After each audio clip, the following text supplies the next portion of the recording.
ಪತ್ರಕರ್ತರ ಟ್ರಸ್ಟ್ ಬಲಿಷ್ಠಗೊಳಿಸಿ doctor Shankar Sudde. Independent Sangram ನ್ಯೂಸ್ಗೆ ಸ್ವಾಗತ. ಕರ್ನಾಟಕ ರಾಜ್ಯದಲ್ಲಿರುವ ಸಣ್ಣಪುಟ್ಟ ಪತ್ರಕರ್ತರನ್ನ ಒಗ್ಗೂಡಿಸಿಕೊಂಡು ವಾರ ಮಾಸಿಕ ಪತ್ರಿಕೆಯ ಪತ್ರಕರ್ತರು ಡಿಜಿಟಲ್ಕರಣ ಮಾಡುವುದು ಅವಶ್ಯವಾಗಿದೆ ಮತ್ತು ಕೇಂದ್ರ ಹಾಗೂ ರಾಜ್ಯ ಸರ್ಕಾರಗಳು ಸಣ್ಣಪುಟ್ಟ ಪತ್ರಕರ್ತರನ್ನ ಗುರುತಿಸಿ ಅವರಿಗೆ ಉಚಿತವಾಗಿ ಬಸ್ ಪಾಸ್ ಮತ್ತು ವಸತಿ ವ್ಯವಸ್ಥೆಯನ್ನು ಸರ್ಕಾರ ಮಾಡಬೇಕಿದೆ. ಕರ್ನಾಟಕ ರಾಜ್ಯ ಪತ್ರಕರ್ತರ ಒಕ್ಕೂಟದ ಟ್ರಸ್ಟದ ಗೌರವ ಅಧ್ಯಕ್ಷರಾದ ಡಾಕ್ಟರ್ ಶಂಕರ್ ಸುದ್ದಿರವರು ತಿಳಿಸಿದರು. ಅವರು ಕರ್ನಾಟಕ ಪತ್ರಕರ್ತರ ಒಕ್ಕೂಟದ ಪದಗ್ರಹಣ ಕಾರ್ಯಕ್ರಮವನ್ನು ಉದ್ದೇಶಿಸಿ ಮಾತನಾಡಿದರು. ರಾಜ್ಯ ಅಧ್ಯಕ್ಷರಾದ ಕಾರ್ತಿಕ್ ಶಿಂದೆರವರು ಮಾತನಾಡಿ ಎಲ್ಲ ಪತ್ರಕರ್ತರನ್ನ ನಮ್ಮ ಟ್ರಸ್ಟದ ಸದಸ್ಯತ್ವವನ್ನು ಪಡೆದುಕೊಳ್ಳಬೇಕು ಎಂದು ಹೇಳಿದರು. ರಾಜ್ಯ ಪ್ರಧಾನ ಕಾರ್ಯದರ್ಶಿ ಬಿಕೆ ಸುಧರವರು ಮಾತನಾಡಿ ನಮ್ಮ ಟ್ರಸ್ಟದ ವತಿಯಿಂದ ಡಿಜಿಟಲ್ ಮಾಧ್ಯಮದವರಿಗೆ ಸರ್ಕಾರದಿಂದ ಸಿಗುವ ಸವಲತ್ತುಗಳನ್ನು ಪಡೆದು ಹೋರಾಟ ಮಾಡುವುದು ಅನಿವಾರ್ಯವಾಗಿದೆ ಎಂದರು. ಈ ಸಂದರ್ಭದಲ್ಲಿ ಜಿಲ್ಲಾ ಅಧ್ಯಕ್ಷ ಸತೀಶ್ ಮುರುಗೋಡ್, ಜಿಲ್ಲಾ ಪ್ರಧಾನ ಕಾರ್ಯದರ್ಶಿ ಕುಮಾರಿ ಎಂ. ಸದಸ್ಯರಾದ ಸಂತೋಷ್ ಗಿರ್ಜನ್ನವರ್ ಉಪಸ್ಥಿತರಿದ್ದರು. ಕಾರ್ಯಕ್ರಮವನ್ನು ರಾಜ್ಯ ಉಪಾಧ್ಯಕ್ಷರಾದ ಎಂಜೆ ನದಾಫ್ ಅವರು ನಿರೂಪಿಸಿದರು. ಕರ್ನಾಟಕ ಪತ್ರಕರ್ತರ ಒಕ್ಕೂಟದ ಟ್ರಸ್ಟದ ಗೌರವಾಧ್ಯಕ್ಷರಾದ ಡಾಕ್ಟರ್ ಶಂಕರ್ ಸಗುದೆ ಮತ್ತು ರಾಜ್ಯ ಅಧ್ಯಕ್ಷರಾದ ಕಾರ್ತಿಕ್ ಶಿಂದೆ, ರಾಜ್ಯ ಉಪಾಧ್ಯಕ್ಷರಾದ ಎಂಜೆ ನದಾಫ್, ರಾಜ್ಯ ಪ್ರಧಾನ ಕಾರ್ಯದರ್ಶಿ ಬಿಕೆ ಸೋದರ್, ಧಾರವಾಡ ಜಿಲ್ಲಾ ಅಧ್ಯಕ್ಷರಾದ ಸತೀಶ್ ಮುರುಗೋಡ್, ಜಿಲ್ಲಾ ಪ್ರಧಾನ ಕಾರ್ಯದರ್ಶಿ ಎಂ. ನದಾಫ್, ಸದಸ್ಯರಾದ ಸಂತೋಷ್ ಗಿರ್ಜನ್ನವರ್ ಇವರುಗಳನ್ನು ಸನ್ಮಾನಿಸಿ ಗೌರವಿಸಿದರು. ವಿಕಾಸ್ ಕರಿಯರ್ ಅಕಾಡೆಮಿ ಧಾರವಾಡ ಯಶಸ್ವಿ 25ನೇ ವಾರ್ಷಿಕ ಪಾದಾರ್ಪಣೆ 6, 7, 8, 9 ಮತ್ತು ಎಸ್ಎಸ್ಎಲ್ಸಿ ತರಗತಿಗಳಿಗಾಗಿ ವಿಕಾಸ್ ಅಕಾಡೆಮಿ ಈ ಬಾರಿಯ ಬೇಸಿಗೆ ತರಬೇತಿ ಶಿಬಿರವನ್ನು ಸ್ಟೇಟ್ ಹಾಗೂ ಸಿಬಿಎಸ್ಇ ಪಠ್ಯಕ್ರಮದ ಕನ್ನಡ ಮತ್ತು ಇಂಗ್ಲಿಷ್ ಮಾಧ್ಯಮದ ವಿದ್ಯಾರ್ಥಿಗಳಿಗೆ ಇದು ಒಂದು ಅತ್ಯುತ್ತಮ ಅವಕಾಶ. ಏಪ್ರಿಲ್ 10 ರಿಂದ ಮೇ 30 ರವರೆಗೆ ನಡೆಯುವ ಈ ಶಿಬಿರದಲ್ಲಿ ಇಂಗ್ಲಿಷ್ ಬರೆಯುವುದು ಮತ್ತು ಮಾತನಾಡುವುದು ಅತಿ ಸುಲಭವಾಗಿ ಕಲಿಸಲಾಗುವುದು. ವಿಶಿಷ್ಟವಾದ ಪಾಠಶೈಲಿಯಿಂದ ತರಬೇತಿದಾರರು ಪ್ರತಿಯೊಬ್ಬ ವಿದ್ಯಾರ್ಥಿಗೂ ಆನ್ಲೈನ್ ಮೂಲಕ ಸಹ ಇಂಗ್ಲಿಷ್ ಮಾತನಾಡಲು ನೆರವಾಗುತ್ತಾರೆ. ಗಣಿತ, ವಿಜ್ಞಾನ ಹಾಗೂ ಇಂಗ್ಲಿಷ್ ವಿಷಯಗಳಲ್ಲಿಯೂ ಆಳವಾದ ಬೋಧನೆ ದೊರೆಯುತ್ತದೆ. ಪ್ರತಿಷ್ಠಿತ ಶಿಕ್ಷಕರಿಂದ ತರಬೇತಿ ಪಡೆಯುವ ಈ ಅವಕಾಶದಿಂದ ವಿದ್ಯಾರ್ಥಿಗಳು ಸ್ಪರ್ಧಾತ್ಮಕ ಪರೀಕ್ಷೆಗಳಿಗೂ ಸಜ್ಜಾಗಬಹುದು. ವಿಶೇಷವಾಗಿ ತರಬೇತಿಯ ಫಲಿತಾಂಶ ನಿರೀಕ್ಷೆಗೂ ಕಡಿಮೆಯಾದರೆ ಹಣ ವಾಪಸ್ಸಿನ ಭರವಸೆ ಇದೆ. ಇದು ವಿಕಾಸ್ ಅಕಾಡೆಮಿಯ ನಿಷ್ಠೆಯ ಸಂಕೇತ. ಇಂದೇ ಸಂಪರ್ಕಿಸಿ. ವಿಕಾಸ್ ಕರಿಯರ್ ಅಕಾಡೆಮಿ, ಲಿಂಗಾಯತ್ ಭವನದ ಹತ್ತಿರ, ರಾಮಕೃಷ್ಣ ಆಶ್ರಮ ಹಿಂದಿನ ಕಡೆ, Sattapura last bus stop, Dharwad. Vikas academy ನಿಮಗೋಸ್ಕರ, ನಿಮ್ಮ ಭವಿಷ್ಯಕ್ಕಾಗಿ. ಕರ್ನಾಟಕ ಪತ್ರಕರ್ತರ ಒಕ್ಕೂಟದ ಇಂದಿನ 3ನೇ ಸಭೆಯ ಅಧ್ಯಕ್ಷತೆ ವಹಿಸಿಕೊಂಡ ಸನ್ಮಾನ್ಯ ಶ್ರೀ ಕಾರ್ತಿಕ್ ಶಿಂದೆಯವರೇ, ಇದೇ ತರನಾಗಿ ಕಾರ್ಯದರ್ಶಿಯಾಗಿದ್ದ ಸನ್ಮಾನ್ಯ ಸದಸ್ಯರು, ಜಿಲ್ಲಾ ಅಧ್ಯಕ್ಷರಾಗಿದ್ದ ನದಾಫ್, ಉಪಾಧ್ಯಕ್ಷರಾಗಿದ್ದ ಉಲ್ಲಾಸ್ ಮತ್ತು ಜಿಲ್ಲಾ ಅಧ್ಯಕ್ಷ ಸತೀಶ್ ಕಾರ್ಯದರ್ಶಿ ನದಾಫ್ ಸಂಪರ್ಕಿಸಿದ್ದರು. ಇವತ್ತಿನ ದಿವಸ ಈ ಒಕ್ಕೂಟಕ್ಕೆ ಒಂದು ಹೆಚ್ಚು ಒತ್ತು ಕೊಡಬೇಕು ಎಂದು ಚಾಲನೆಗೆ ಒಂದು ಅವಕಾಶ ದೊರಕಬೇಕು ಅನ್ನುವಂಥ ಉದ್ದೇಶದಿಂದ ಇವತ್ತಿನ ದಿವಸ ನಾವು ಪದಾಧಿಕಾರಿಗಳು ಎಲ್ಲ ಪದಾಧಿಕಾರಿಗೆ ಒಂದು ಸನ್ಮಾನವನ್ನು ಇಟ್ಟು ಅವರು ಗೌರವ ಸೂಚನೆಯನ್ನು ಅನ್ನುವಂಥ ವಿಷಯ ಆಯ್ತು. ಆ ಥರನಾಗಿ ಎಲ್ಲರೂ ಸೇರಿ ಇದನ್ನು ಈ ಕಾರ್ಯಕ್ರಮ ಒಂದು ನಾವು ಬರೀ ಸನ್ಮಾನ ಮಾಡಿಕೊಂಡು ಫೋಟೋ ಹಾಕೊಂಡು ಹೋಗೋದು ಬೇಡ. ಇದು ಭಾಳಷ್ಟು ಜವಾಬ್ದಾರಿ ನಮಗೂ ಇದ್ದಾವೆ. ಈ ಒಕ್ಕೂಟದ ಮೂಲಕ ಆಗಬೇಕಾಗಿರುವಂಥ ಅನೇಕ ಕಾರ್ಯಚಟುವಟಿಕೆಗಳು ಈಗಾಗಲೇ ಮಾಡಿರುವಂಥ ನಿರ್ಣಯಗಳಾಗಿರಲಿ, ಇನ್ನು ಮುಂದೆ ಇವತ್ತು ಮಾಡಿರುವಂಥ ನಿರ್ಣಯಗಳಾಗಲಿ, ಇದೆಲ್ಲನೂ ಅನುಷ್ಠಾನಕ್ಕೆ ತಂದಾಗ ಮಾತ್ರ ಇದಕ್ಕೊಂದು ಬೆಲೆ ಸಿಗ್ತದೆ ಅನ್ನುವಂಥ ಈ ಸಂದರ್ಭದಲ್ಲಿ ನಾವು ಇಲ್ಲಿ ನೆನಪಿಸ್ಕೊಡ್ತಾ ಇದ್ದೀವಿ. ಅದೇ ಥರನಾಗಿ ಒಕ್ಕೂಟವನ್ನು ಬೆಳೆಸಲಿಕ್ಕೆ ನಾವು ಏನು ಎಲ್ಲ ಪ್ರಯತ್ನ ಮಾಡಬೇಕು. ಸರ್ಕಾರದ ದೃಷ್ಟಿಯಿಂದ ಆಗಿರಲಿ, ಈ ಲೋಕಲ್ ಸಂಘಟನೆಗಳ ಮೂಲಕ ಆಗಿರಲಿ, ಸಂಘ ಸಂಸ್ಥೆಗಳ ಮೂಲಕ ಆಗಿರಲಿ, ನಾವು ಒಳ್ಳೆಯ ಒಂದು ಬಾಂಧವ್ಯತೆಯನ್ನು ಇಟ್ಕೊಂಡು ಅವ್ರ ಜೊತೆ ನಾವು ಸ್ಪಂದಿಸಿ ಅವರು ನಮ್ಮನ್ನು ಬಂದು ಸ್ಪಂದಿಸುವಂತಹ ಒಂದು ಕಾರ್ಯಚಟುವಟಿಕೆ ನಾವು ಅಂದ್ಕೊಂಡ್ರೆ ಮಾತ್ರ ಈ ಒಕ್ಕೂಟಕ್ಕೆ ಒಂದು ಬೆಲೆ ಬರ್ತದೆ ಅನ್ನೋದು ಈ ಸಂದರ್ಭಕ್ಕೆ ಇಷ್ಟಪಡ್ತಾ ಇದ್ದೀನಿ. ಈಗಾಗಲೇ ಇವತ್ತು ಸನ್ಮಾನ ಮಾಡಿದ್ವಿ ಅಥವಾ ಮಾಡಿಸಿಕೊಂಡಿದ್ವಿ. ಎಲ್ಲರಿಗೂ ಒಳ್ಳೆಯದಾಗಲಿ, ಎಲ್ಲರೂ ಕೂಡ ನಾವು ಕಾರ್ಯತತ್ಪರರಾಗೋಣ ಅಂತ ತಿಳ್ಕೊಂಡು ಈ ಸಂದರ್ಭದಲ್ಲಿ ಹೇಳ್ತಾ ನನಗೆ ಗೌರವಾಧ್ಯಕ್ಷ ಸ್ಥಾನ ಕೊಟ್ಟು ನಮಗೆ ಮಾತಾಡಲಿಕ್ಕೆ ಅವಕಾಶ ಕೊಟ್ಟು ತಮ್ಮೆಲ್ಲರಿಗೂ ಕೂಡ ನಮಸ್ಕಾರ. ಈ ಒಂದು ಕರ್ನಾಟಕ ಪತ್ರಕರ್ತರ ಒಕ್ಕೂಟದ ಒಂದು ಈ ಪದಗ್ರಹಣ ಕಾರ್ಯಕ್ರಮಕ್ಕೆ ನನ್ನನ್ನು ರಾಜ್ಯಾಧ್ಯಕ್ಷರನ್ನಾಗಿ ಮಾಡಿದ್ದಕ್ಕೆ ತಮ್ಮೆಲ್ಲರಿಗೂ ಕೂಡ ನನ್ನ ಪೂರ್ವಕ ವಂದನೆಗಳನ್ನು ಸಲ್ಲಿಸ್ತಾ ಇದ್ದೇನೆ. ಇದು ಒಂದು ದೊಡ್ಡ ಜವಾಬ್ದಾರಿ ಆಗಿದ್ದು. ಇದುವರೆಗೆ ನಾನು ಜಿಲ್ಲೆಯ ಮಟ್ಟದಲ್ಲಿ ಮಾತ್ರ ನಾನು ಕಾರ್ಯನಿರ್ವಹಿಸಿದ ಅನುಭವ ಇದೆ. ಜೊತೆಗೆ ಇಂದು ಕರ್ನಾಟಕ ರಾಜ್ಯಾದ್ಯಂತ ನಮ್ಮ ಪತ್ರಕರ್ತರನ್ನ ಎಲ್ಲ ಮಾಧ್ಯಮದ ಪತ್ರಕರ್ತರನ್ನ ಒಗ್ಗೂಡಿಸಿಕೊಂಡು ಮತ್ತು ಈ ಒಕ್ಕೂಟವನ್ನು ಬೆಳೆಸುವ ಹಂತದಲ್ಲಿ ನಾವೆಲ್ಲರೂ ತಮ್ಮ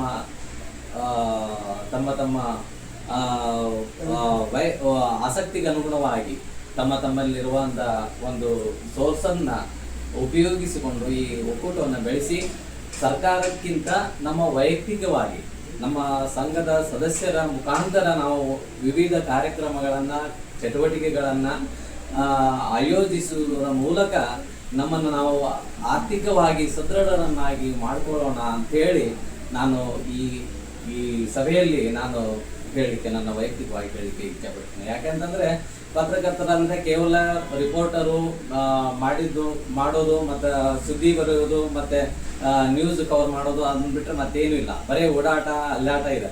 ಆದರೆ ಈ ಪತ್ರಕರ್ತರಿಗೆ ಒಂದು ಆರ್ಥಿಕ ಭದ್ರತೆ ನಿಟ್ಟಿನಲ್ಲಿ ಸರ್ಕಾರದ ಜೊತೆಗೆ ನಾವು ವ್ಯವಸ್ಥಿತವಾಗಿ ಹೋರಾಟ ಮಾಡೋದ್ರ ಮೂಲಕ ನಮ್ಮ ಹಕ್ಕುಗಳನ್ನು ನಾವು ಪಡ್ಕೋಬೇಕು ಮತ್ತು ಜೊತೆಗೆ ನಮ್ಮನ್ನು ನಾವು ಬೆಳೆಸ್ಕೊಳ್ಬೇಕು.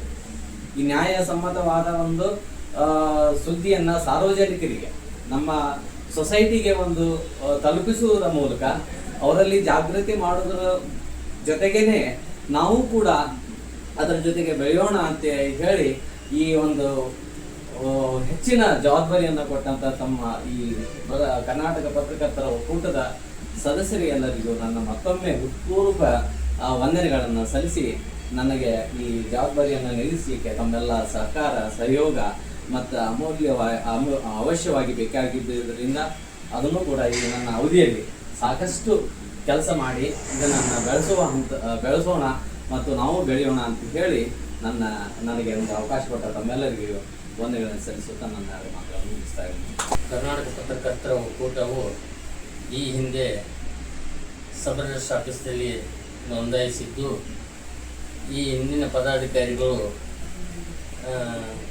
ಅವರು ಅವಧಿ ಮುಗಿದಿರುವುದರಿಂದ ಹೊಸ ಪದಾಧಿಕಾರಿಗಳನ್ನು ಈ ಇವತ್ತಿನ ಸಭೆಯಲ್ಲಿ ಈ ಹಿಂದಿನ ಸಭೆಯಲ್ಲಿ ನಿರ್ಣಯ ತೆಗೆದುಕೊಂಡು ಪದಾಧಿಕಾರಿಗಳನ್ನಾಗಿ ಆಯ್ಕೆ ಮಾಡಿಕೊಂಡು ಈ ಕರ್ನಾಟಕ ಪತ್ರಕರ್ತರ ಒಕ್ಕೂಟವನ್ನು ಮತ್ತು ಮುಂದೆ ವರ್ಷಲು ಇವತ್ತಿನ ಸಭೆಯಲ್ಲಿ ಪ್ರತಿಯೊಬ್ಬ ಪದಾಧಿಕಾರಿಗಳಿಗೆ ಒಂದು ಗೌರವಯುತವಾದ ಸನ್ಮಾನವನ್ನು ಮಾಡಿ ಅವರಿಗೆ ಒಂದು ಪದಗ್ರಹಣದ ಸ್ಥಾನವನ್ನು ಅಲಂಕರಿಸಲಿಕ್ಕೆ ಅವಕಾಶ ಮಾಡಿಕೊಟ್ಟಿದ್ದೇವೆ.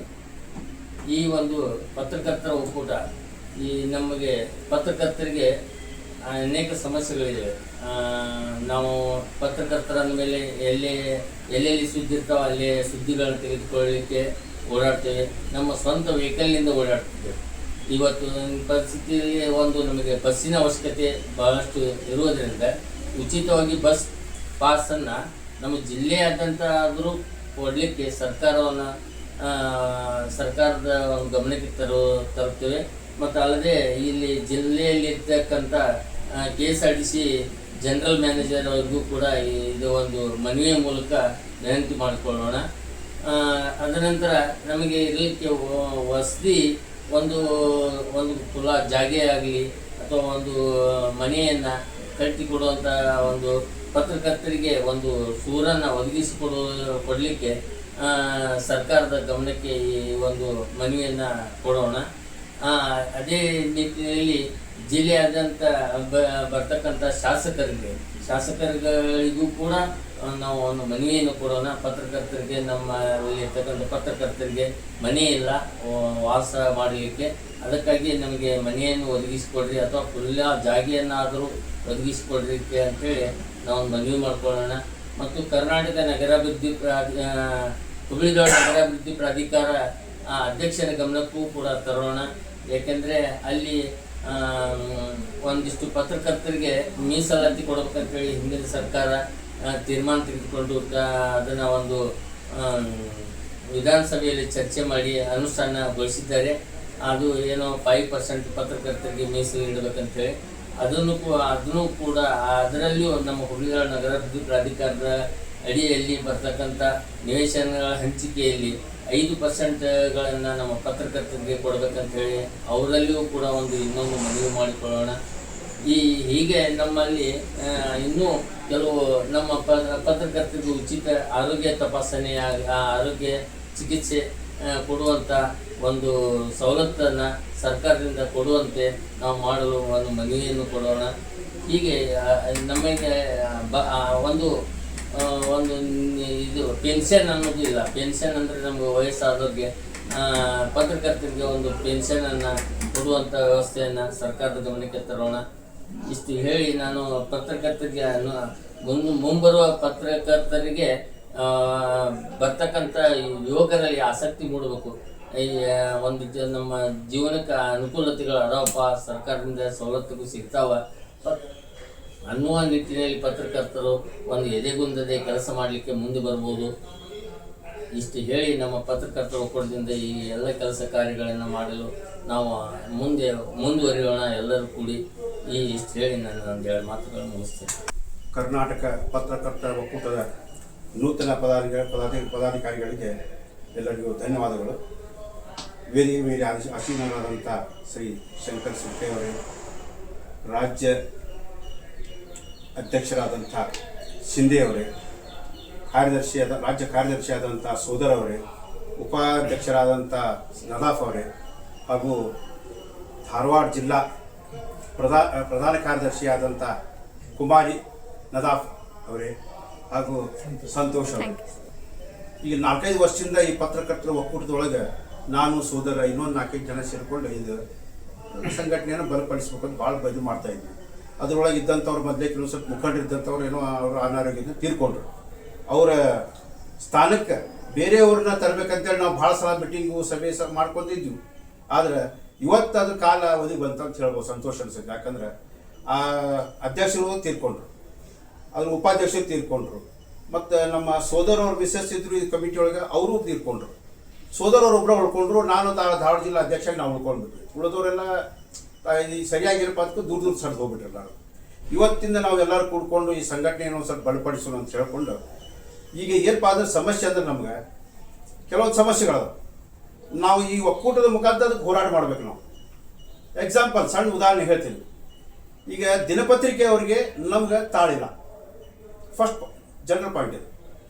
ನಾವೆಲ್ಲರ ನ್ಯೂಸ್ ತರಕ್ಕೆ ಹೋದರೆ ಅವ್ರು ನಮ್ಮ ಕೂಡ ಬರೋದಿಲ್ಲ.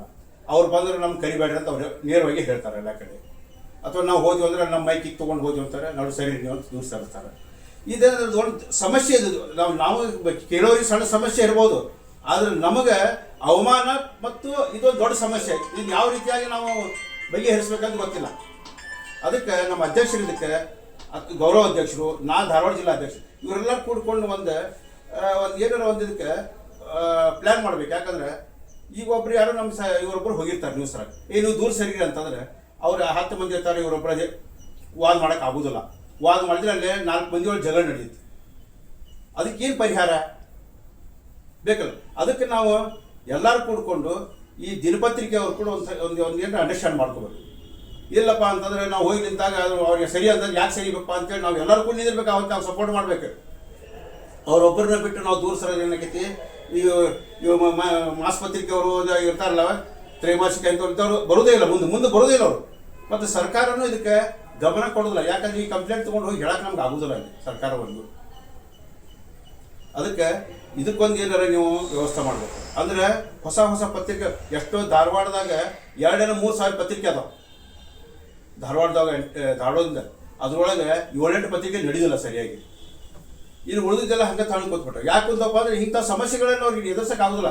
ಮತ್ತು ಅದ್ರೊಳಗೆ ಸರ್ಕಾರದಿಂದ ಸಣ್ಣ ಪತ್ರಿಕೆಗಳಿಗೆ ದುಡ್ಡು ಕೊಡಬೇಕಂತ ಒಂದು ರೂಲ್ಸ್ ಐತಿ. ಅದನ್ನು ಯಾರೂ ನಾವು ಕೇಳಕ್ಕೆ ಹೋಗಲ್ಲ. ನಾನು ವಿಧಾನಸೌಧದೊಳಗೆ ನಮಗೊಬ್ರು ಹೇಳಿದ್ರು, ನಿಮ್ಮ ಸಣ್ಣ ಪತ್ರಿಕೆಗಳು ದುಡ್ಡು ಬರುತ್ತಲ್ರಿ, ಮಂತ್ಲಿ ಬರುತ್ತೆ, ನೀವೇ ತೊಗೊಳ್ಳೋದಿಲ್ಲ ಅಂತ ನನಗೊಬ್ರಿಗೆ ಕೇಳಿದ್ರು. ಅದೊಂದು ಸರ್ಕ್ಯುಲರ್ ಕೊಡಿಪ್ಪ ನನಗೆ, ಅದು ಕೇಳ್ತಾರೆ ಎಲ್ಲ ಕಡೆ ಹೋಗಿ ನಾವು ವಿಚಾರ ಮಾಡ್ತಿದ್ದೆ. ಅವ್ರು ರಿಟೈರ್ಡ್ ಹೋಗ್ಬಿಟ್ರು. ಅದು ನಮ್ಗೆ ಅವ್ರಿಗೆ ಕಮ್ಯುನಿಕೇಷನ್ ಗ್ಯಾಪ್ ಆಗಿಬಿಟ್ಟು ನಡುವೆ ಅದು ಹೋಗ್ಬಿಟ್ರು. ಇಂಥವನ್ನೆಲ್ಲ ನಾವು ಪಾಯಿಂಟ್ಸ್ ಹೊರ ತಗೋಬೇಕು. ಈ ಸಣ್ಣ ಪತ್ರಿಕೆ ಅವ್ರು ದುಡ್ಡು ಸಿಕ್ತಿತ್ತಪ್ಪ ಅಂತಂದರೆ ಅವ್ರೇನೋ ಒಂದು ಆಸಕ್ತಿಯಿಂದ ಮಂತ್ಲಿ ಒಂದು ಪತ್ರಿಕೆಗಳು ಹುಟ್ಟಾಕ್ತಾರೆ. ಹೊಸ ಪತ್ರಿಕೆಗಳು ಹುಟ್ಕೋತಾವೆ.